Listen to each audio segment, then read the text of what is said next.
오늘도 새벽 기도를 지키는 저와 여러분들에게 주님의 은혜가 함께 하시기를 예수님의 이름으로 축복합니다. 사도신경으로 신앙을 고백하겠습니다. 전능하사 천지를 만드신 하나님 아버지를 내가 믿사오며 그 외아들 우리 주 예수 그리스도를 믿사오니 이는 성령으로 잉태하사 동정녀 마리아에게 나시고 본디오 빌라도에게 고난을 받으사 십자가에 못 박혀 죽으시고 장사한 지 사흘 만에 죽은 자 가운데서 다시 살아나시며 하늘에 오르사 전능하신 하나님 우편에 앉아 계시다가 저리로서 산 자와 죽은 자를 심판하러 오시리라. 성령을 믿사오며 거룩하는 공예와 성도가 서로 교통하는 것과 죄를 사하여 주시는 것과 몸이 다시 사는 것과 영원히 사는 것을 믿사옵나이다. 아멘.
자기 백성을 저희 죄에서 구원하시기 위하여 이 땅에 오셔서 온갖 수모와 고난을 당하시고 십자가 위에서 다 이루었다 하시며 그 영혼을 아버지께 맡기시고 죽기까지 우리를 사랑하신 예수 그리스도의 무한하신 사랑에 감사를 드립니다. 우리는 죽을 수밖에 없는 죄인들이지만 십자가의 죽으심과 부활의 영광을 통하여 우리를 죽음의 길에서 생명의 길로 인도하여 주심을 믿고 부활의 영광에 참여할 수 있는 복된 저희들 될 수 있게 하옵소서. 주님 지신 십자가의 죽음과 부활을 통하여 그 죽음이 끝이 아님을 알게 하시고 반드시 부활의 새벽은 온다는 것을 알게 하옵소서. 이 시간 절망과 고통 속에 있는 이들에게 부활의 참 빛이 임하게 하시고 우리 또한 부활의 기쁜 소식을 전하게 하옵소서. 이 시간 간절히 원하는 것은 주님께서 걸어가신 그 고난의 길을 두려워하지 아니하고 온전한 마음으로 따라가게 인도하여 주옵소서. 주님 가신 그 길은 영광의 길이 아닌 고난의 길임을 알게 하시고 그 길이 외롭고 힘들지라도 그 길을 걷는 자에게는 영원한 생명과 참된 기쁨이 있다는 것을 믿고 따라가게 하옵소서. 말씀을 통하여 순종의 삶을 살아가기를 원합니다. 말씀을 전해 주실 목사님께 능력을 더하여 주셔서 십자가에서 보여주신 참 사랑과 순종, 겸손과 용서를 알게 하시고 부활의 소망을 향해 나아가는 귀한 시간 될 수 있도록 인도하여 주옵소서. 감사를 드리며 우리를 위해 고난당하시고 죽기까지 사랑하신 예수 그리스도의 이름으로 기도하옵나이다. 아멘.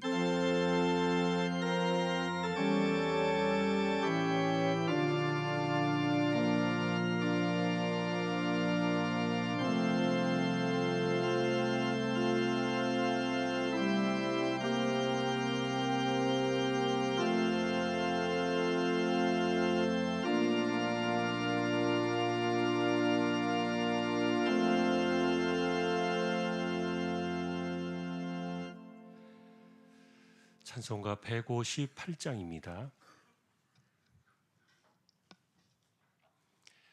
158장.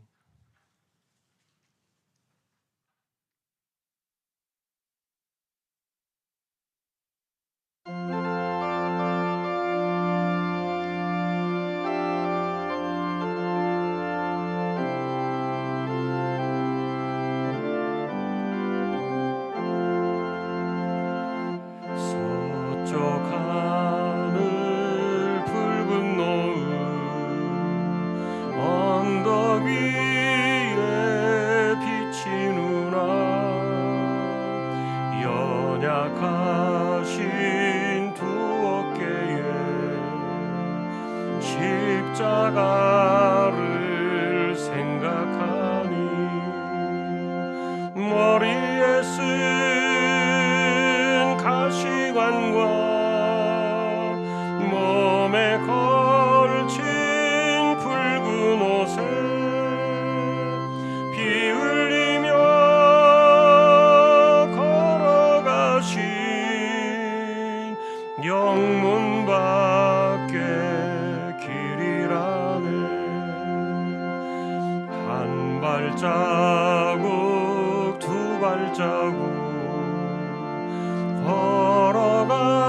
걸어가는 자국마다 땀과 눈물 붉은 피가 가득하게 고였구나. 간악하다 유대인들 포악하다 로마 병정 걸음마다 자국마다 가진 곤욕 보셨도다. 눈물 없이 못 가는 길 피 없이는 못 가는 길 영문 밖에 좁은 길이 골고다의 길이라네. 영생의 복 얻으려면 이 길만을 걸어야 해. 배고파도 올라가고 죽더라도 올라가세. 아픈 다리 싸매주고 저는 다리 고쳐주고 보지 못한 눈을 열어 영생길을 보여주 온갖 고통 다여도 제 십자가 바로 지고 골고다의 높은 고개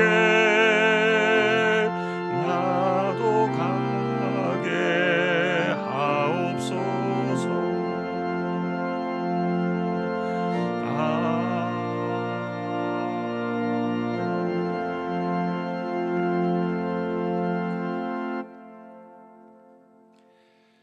이사야 53장 5절 한 절만 보겠습니다.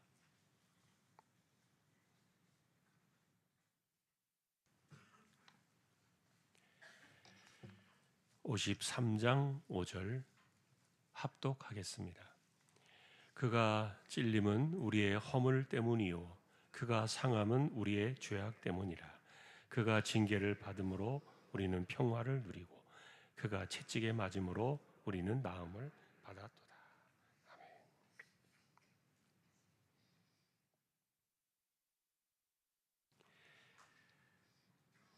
아멘. 목요일 어제 저녁에 있었던 두 가지 사건 저희가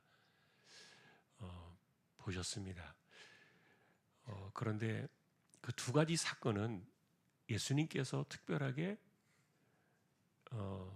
두 개의 이름을 따로 붙여두셨는데, 예를 들면은 성찬식은 새 언약이다 그러셨고, 발 씻음은 새 계명이다 이렇게 붙여두셨어요.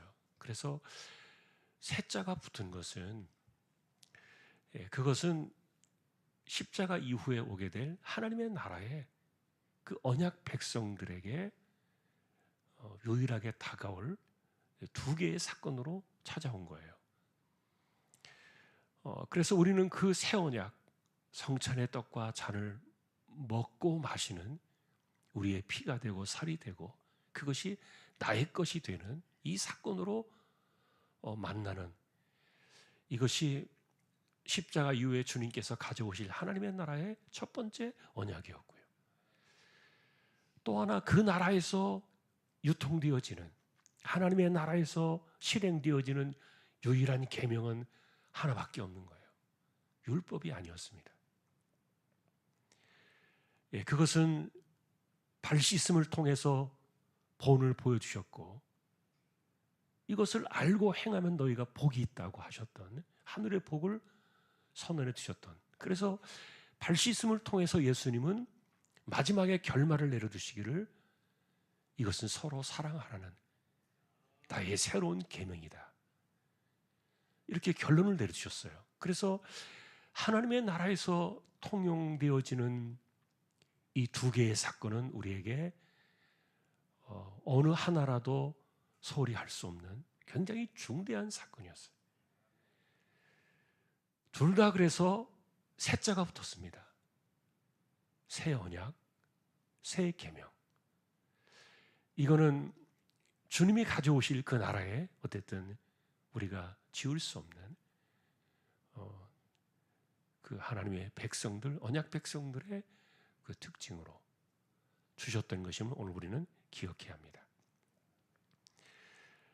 그리고 어제 저녁 해질 때부터 유월절이 시작이 되어서 이제 오늘 금요일 날 저녁 때까지 유월절이 진행되어지는 이 시간 속에서 오늘 이제 새벽 즈음에 배신자 유다가 무기를 든 사람들과 함께 등장을 하면서 고난이 시작이 되었죠.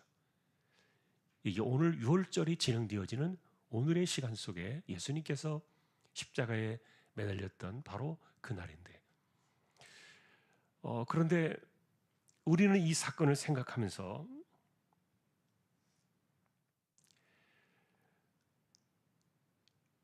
유대인 지도자들의 예수님을 죽이려고 했던 그 결의, 그리고 거기에 동조해서 마치 노예 한 사람이 죽었을 때 몸값으로 지불해 버리는 아주 초라한 은 30냥의 그 값으로 예수님을 팔아넘겼던 가룟유다, 이들에 의해서 예수님이 죽은 것처럼 우리는 그렇게 생각할 수도 있는데, 그런데 실제로 예수님이 죽으셨던 것은 그들 때문만은 아니었다.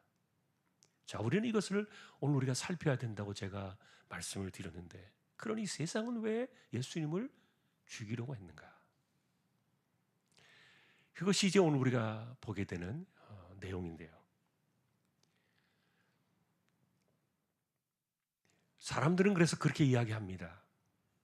만일에 유다가 배신하지 않았더라면 예수님은 십자가에 죽지 않았을 것인가? 그는 이미 배신자의 운명으로 이 땅에 태어나서 예수님을 십자가에 못 박아야 되는 그런 버림받은 불행한 인생이었는가? 이렇게 사람들이 운명론적으로 가룟유다를 이야기를 하는 분들이 계셨어요. 왜냐하면 예수님께서 차라리 태어나지 않았더라면 좋았을 것이다라고 말했던 그 말씀 때문이었는데, 그런데 우리가 이미 설명을 드렸습니다. 그것은 그가 피할 수 없는 그런 이런 그 운명적인 길을 가기 위해서 태어났다는 그런 말이 아니라, 차라리 태어나지 않았더라면 못했을 그런 사람보다 더 불쌍하다는 거예요. 그래서 우리는 최후의 만찬 그 자리에까지 예수님께서 유다를 허용하시고, 공관복음의 관점에 의하면은 떡과 잔을 함께 나누어 주셨던 것, 지난주에 우리가 보셨던 말씀이에요. 그리고 유다를 배신자라고 공개하지 않으셨어요. 그거는 그에게 기회를 주셨다. 회개의 시간을 주셨다. 그러니 유다 때문에 죽은 게 아닙니다. 유대 지도자들 때문에 죽은 것이 아닙니다. 빌라도가 사형 언도를 내렸기 때문에 죽은 것이 아닙니다. 그것은 예수님께서 세상 죄를 지고 가셔야 될 과정들 속에서 그들이 악한 역할을 했을 뿐이지, 그들의 죄와 인간의 죄가 그것을 했을 뿐이지 그들이 죽은 것은 아니다. 자, 그래서 오늘 우리는 이 주제를 보셔야 돼요. 세상은 왜 예수님을 왜 죽이려고 했는가? 첫 번째 보니까 예수님의 존재 자체가 불편한 진리였다는 거예요. 이거를 요한 사도는 빛보다 어둠을 더 사랑한 세상이었기 때문이다, 이렇게 고발을 했어요. 자, 그분은 왜 우리에게 불편한 존재로 오셨는가? 이것을 요한 사도는 그분은 빛이시기 때문에 어둠이 다 보여지니까, 그분이 가는 곳마다, 그분이 말씀을 선포하는 곳마다 우리의 허물이 드러나고 우리의 얼룩이 비추어지고 죄로 더러워진 그 모습들이 나타나니까 이런 것들이 싫었던 거죠. 예를 들면 두 번째 이런 겁니다. 인생의 주인을 바꾸라고 주님께서 세상을 향해 요구하십니다. 다시 말하면 자기를 부인하고 나를 따라야 한다. 이게 여러분 무슨 의미겠습니까? 너의 인생의 주인은 누구냐? 너 자신이냐? 아니면 하나님 그분이시냐? 이것이 주님께서 이 땅에 오셔서 사람들에게 요구하셨던 내용인데 이게 싫었던 거죠. 자기를 부인하는 게 싫은 겁니다. 그리고 주님을 따라가는 이것이 싫었던 거죠. 자기 인생길을 가고 싶고 자기 길을 가고 싶었던 거예요. 이런 세상에 거부되어지는 이런 모습들이 예수님을 불편한 진리로 받아들이게 했다는 겁니다.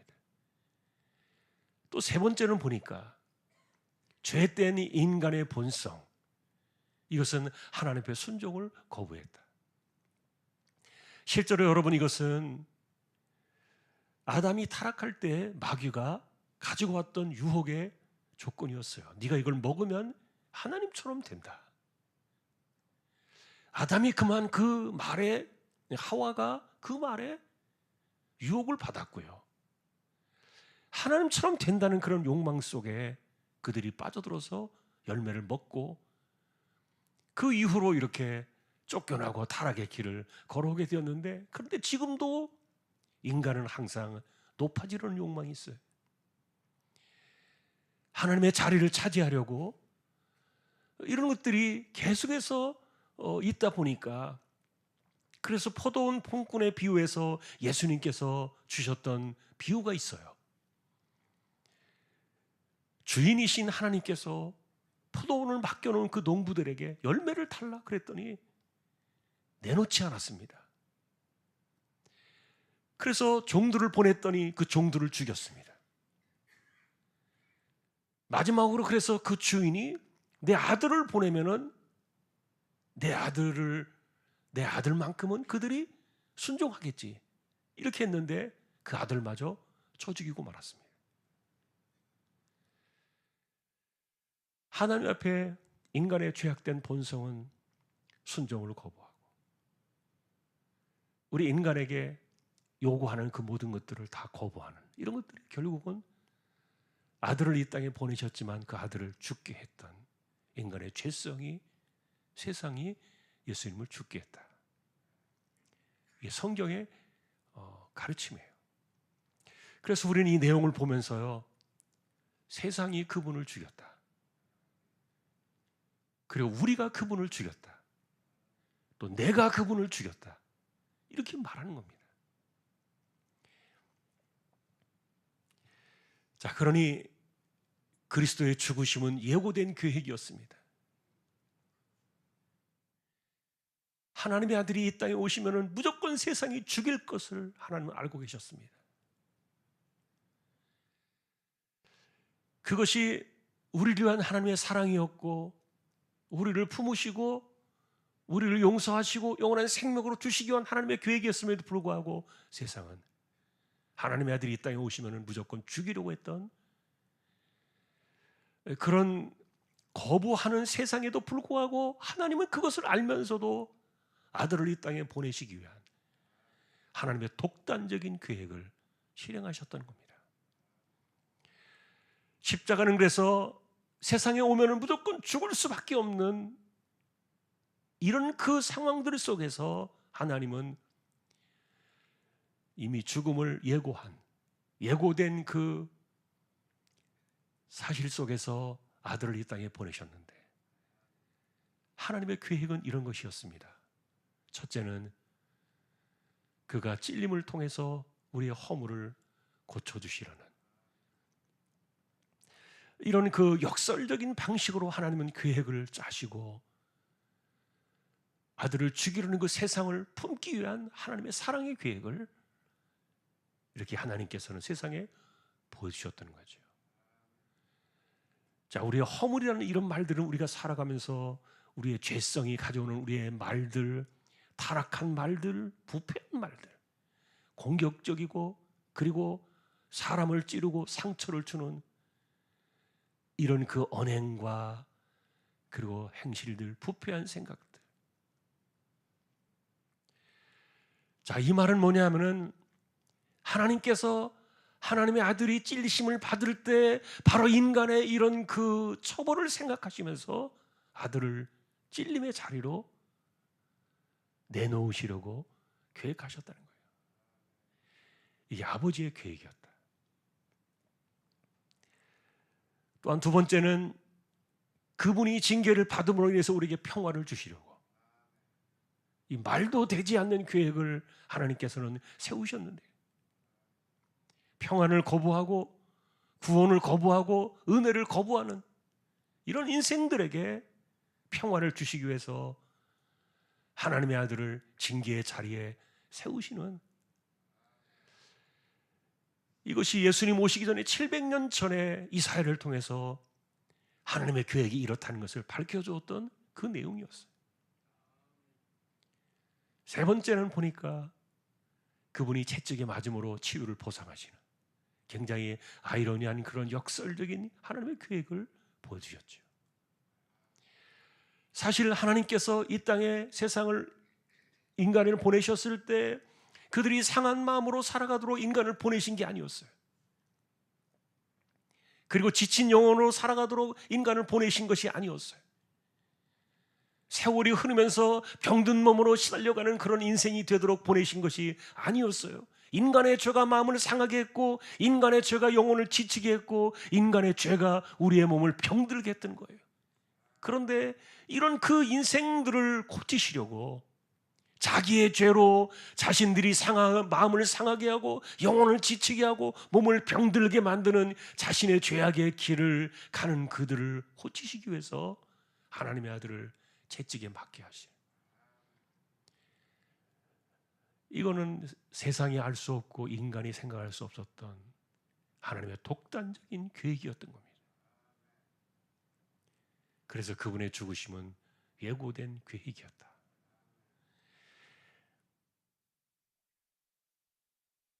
십자가로 계획하신, 그래서 하나님의 뜻이 여기에 있습니다.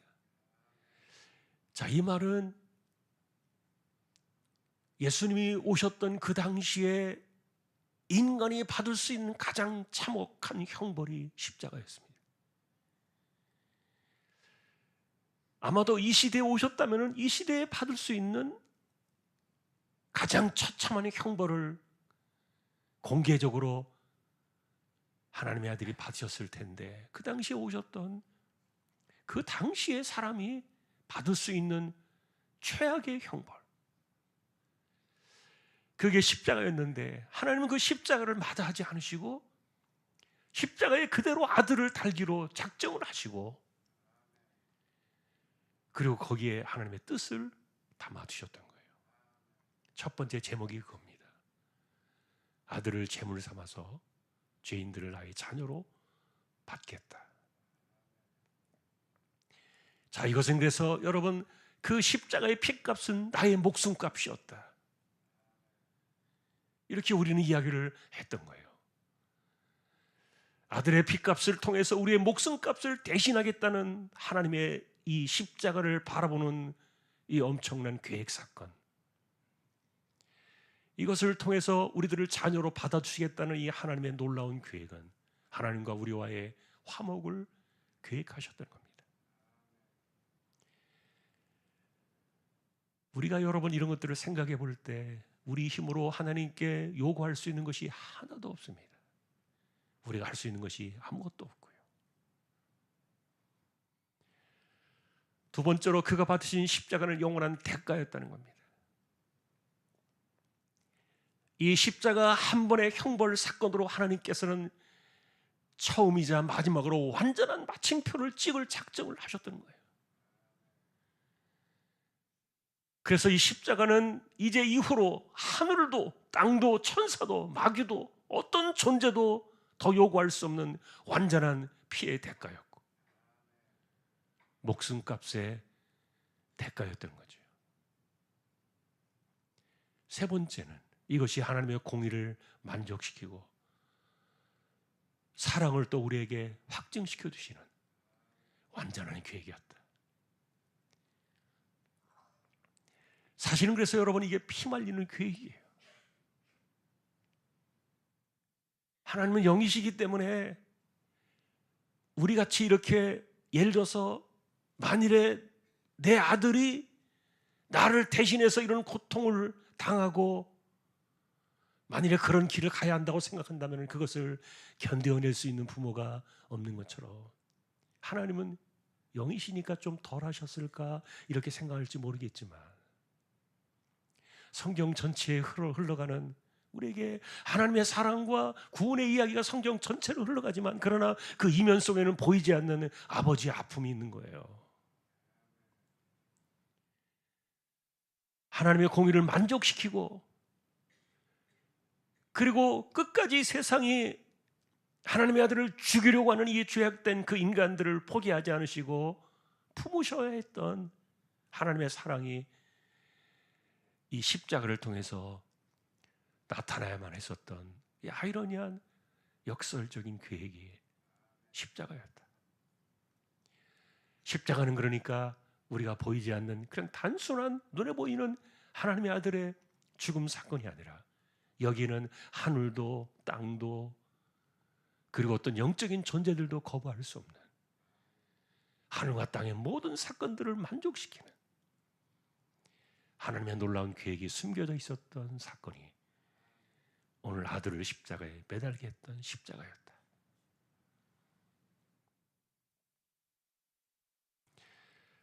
또 하나 하나님께서 우리에게 십자가를 통해서 이사야를 통해 700년 전에 말해주셨던 하나님의 또 다른 계획이 있었습니다. 그것은 이제 치유라는 은혜였습니다. 더 이상의 죄와 더 이상의 정죄로부터 벗어나는 이런 영적인 회복의 사건들을 십자가에 하나님은 담아두셨는데, 예를 들면 인간이 살아가면서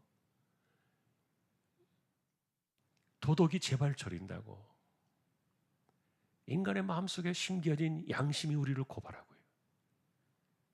죄책감을 자기가 해결하기 어렵습니다. 정죄를 받아도 그것을 변명은 하며 살아가지만 이겨낼 수 있는 힘이 없습니다. 자, 그런데 여러분 아까도 말했던 것처럼 불안하고 염려스럽고 두려움이 찾아오는 이런 것들을 하나님이 주신 것이 아니었습니다. 우리의 죄가 만들어낸 아픔들이었고 우리의 죄가 가져온 이런 결과들이었는데 이것들도 이제 내가 치료해 줄게. 십자가에는 하나님의 이런 치유의 계획이 들어있었던 거예요. 두 번째는 인생들을 향해서 주님이 말해주셨던 그 내용입니다. 그분이 치료하시는 인생들은 어떤 사람들인가? 상한 갈대요, 꺼져가는 심지였다. 세상을 살아가면서 거절을 당할 수밖에 없고 수치를 당할 수밖에 없고 낮은 자존감으로 시달릴 수밖에 없고 자기를 혐오하며 살아갈 수밖에 없는 이런 인생을 탄식할 수밖에 없는 상한 갈대와 꺼져가는 심지어 같은 그들에게 상한 갈대를 치료하시고 꺼져가는 심지를 꺼지지 않게 하시고 이런 것들을 하나님께서 십자가의 사건을 통해서 가져오시려는 계획을 숨기셨다는 거예요. 여기에 가지고 있었다는 거예요. 또 세 번째로 이 십자가 속에 담겨져 있었던 하나님의 계획은 깨어진 관계, 갈등과 상처와 원한과 아픔들을 치유하시기 위한 하나님의 놀라운 치유의 이 프로젝트의 사건을 십자가 속에 담아두셨어요. 왜냐하면 이 무조건적인 이 십자가의 용서는 우리로 하여금 세상을 용서할 수 있는 은혜를 우리에게 주셨기 때문에 이것이 십자가 속에 또 숨겨두었던 하나님의 치유를 위한 우리를 위한 하나님의 프로젝트였습니다.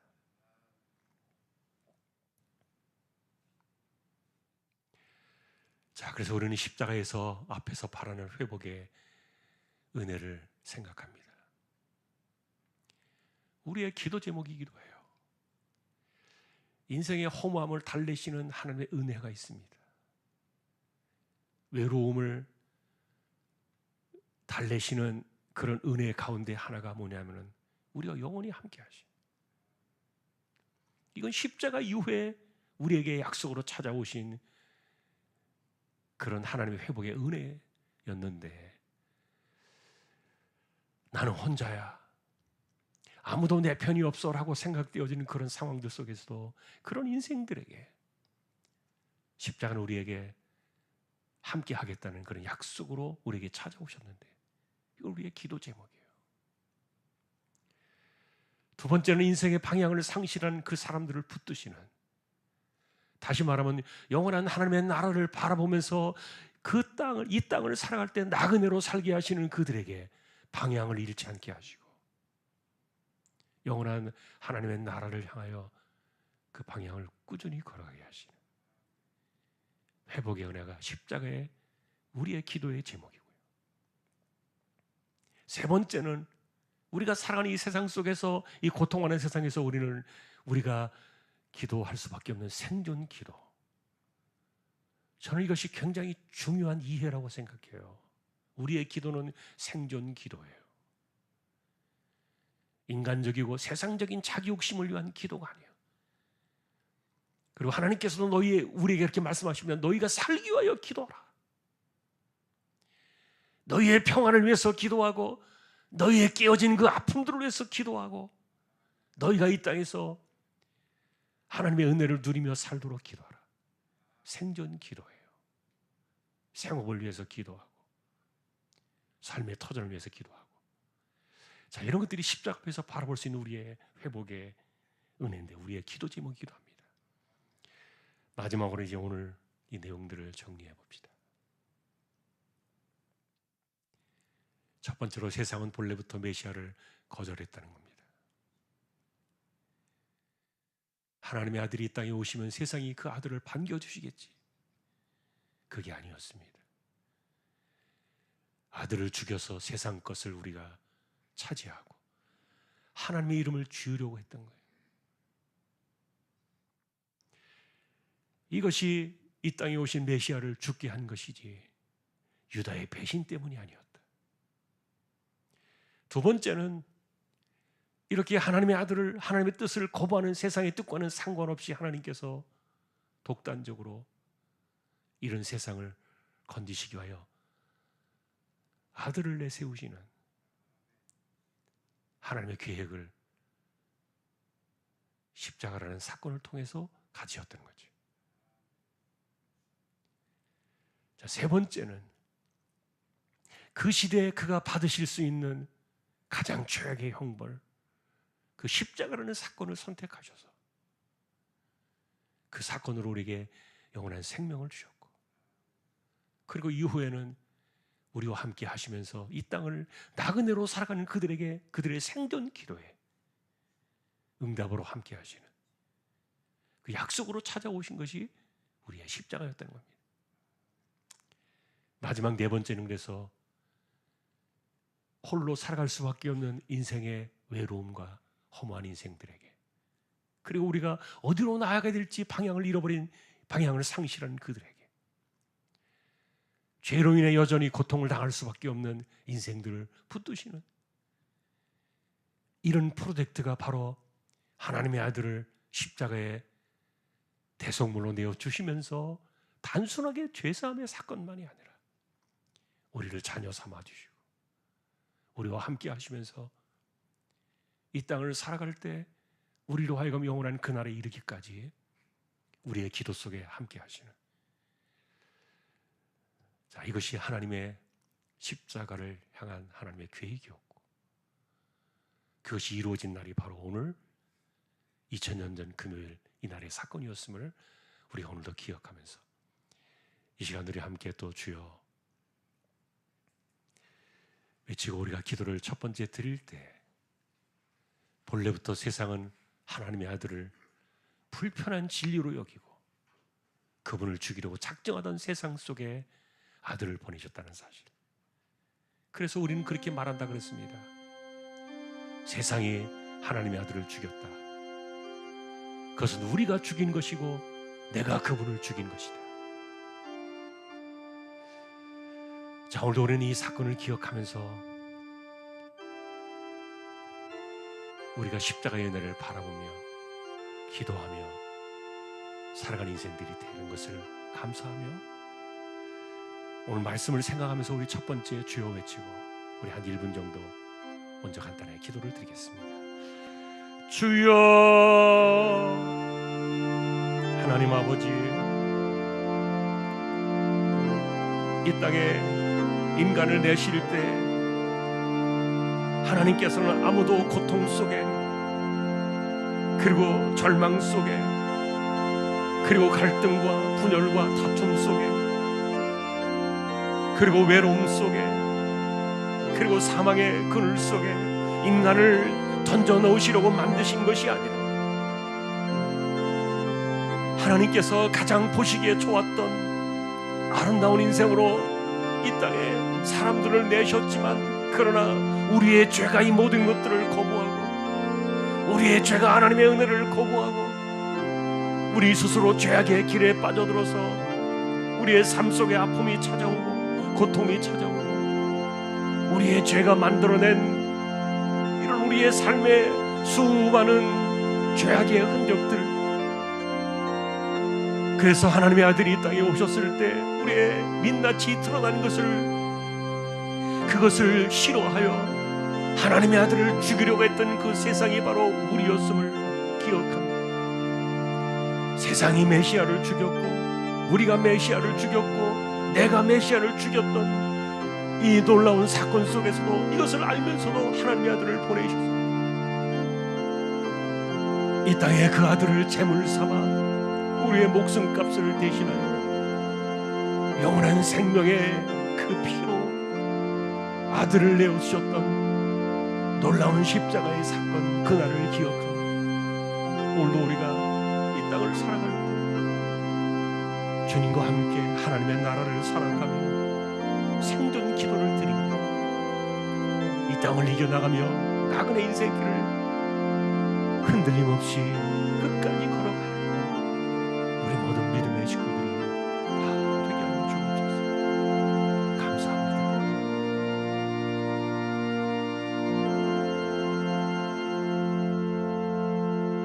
두 번째 또 기도 제목을 드립니다.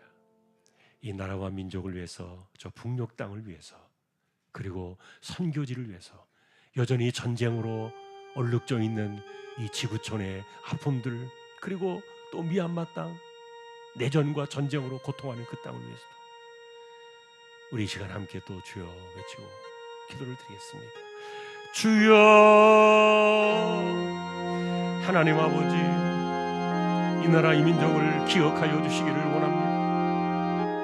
우리가 살아가는 이 땅, 우리의 평안을 위하여, 이 땅을 위하여 기도하라 하셨던 말씀을 기억하며 우리가 살아가는 이 땅에서 하나님을 자유롭게 섬기며 하나님께 영광을 돌리며 믿음의 길을 걸어가며 우리의 신앙이 흐트러지지 아니하고 온전하게 살아갈 수 있도록 우리가 살아가는 이 대한민국, 이 땅을 하나님께서 기억하여 주시고 교회를 대적하고 진리를 대적하는 불행한 일들이 이 땅의 정치 가운데 일어나지 않게 하여 주옵시고, 악한 것이 끊어지고 하나님의 공의가 이루어지며 이 나라가 분열과 다툼과 이와 같은 상황들 속에서 하나님께서 이 땅을 긍휼히 여겨주시고 하나님의 주권과 섭리가 임하는 이 나라 대한민국이 되게 하여 주옵소서.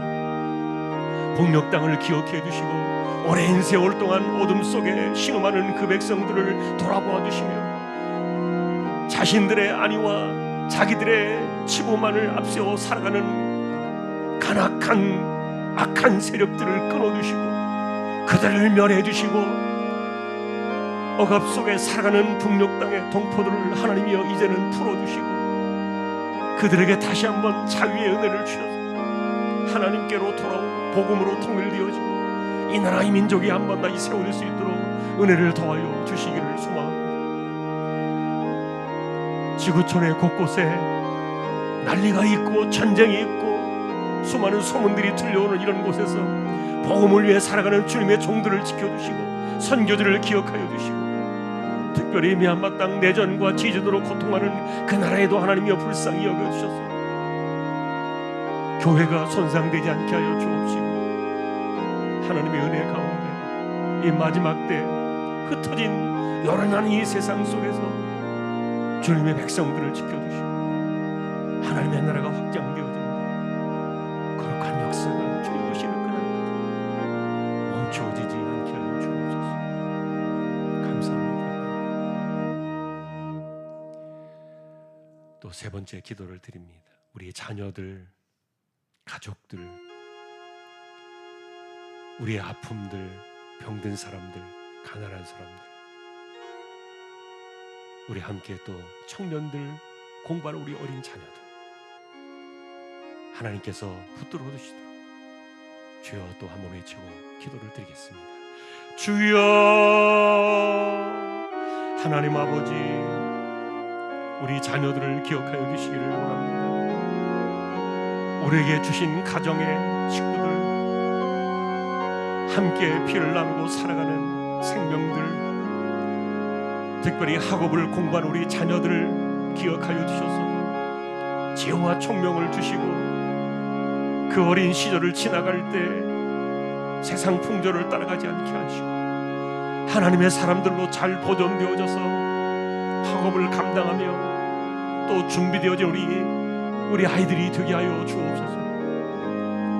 결혼을 생각하며 가정을 이루어 나가며 또 생업과 진로와 자신의 길을 열어가는 우리 청년들을 기억하여 주시고 결혼하여 살아가는 우리 젊은 세대들을 하나님께서 기억하여 주시고 가족들을 돌아보아 주시며 또한 하나님 아버지, 우리 가운데 살아가면서 몸이 아프고 생업을 위하여 기도하고 자신의 삶을 놓고 하나님을 바라보며 신뢰하며 나가는 심령들을 기억하여 주시고 우리가 살아가는 삶의 현장 발걸음 하나하나마다 하나님의 손길이 함께하시고 은혜가 함께하시고 우리를 붙들어 주시고 믿음으로 살아온 우리 주왕의 가족들이 되어서 이 세대를 이겨나갈 수 있도록 힘을 더해주시고 하나님 아버지, 특별히 연세 많으신 분들을 오늘도 기억하여 주시고 병약한 사람들을 돌아봐 주시고 투병하며 암과 싸워나가는 그들에게도 오늘도 힘을 더하여 주옵시고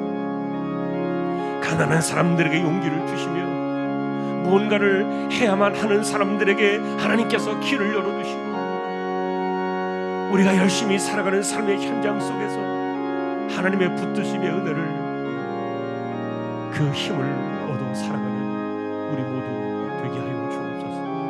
오늘도 우리의 삶 속에 함께 하시는 하나님을 찬양합니다. 영광을 받으시옵소서.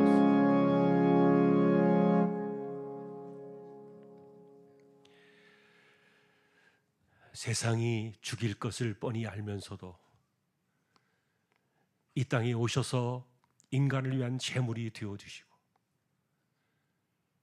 우리의 목숨값으로 영원한 생명을 내어주신 우리 주님 예수 그리스도의 은혜와 하나님 아버지의 사랑과 성령님의 감화 감동 위로 인도 교통 충만하심이 이 땅을 살아가며 주님이 주셨던 새 언약 새 계명을 기억하고 하나님의 나라를 살아가며 생존의 기도를 드리며 나그네 인생길을 살아 영원한 하나님의 나라에 이르기까지 승리하기를 원하는 우리 모든 심령들 주왕의 가족들 위해 이제로부터 영원까지 함께 있을지어다. 아멘.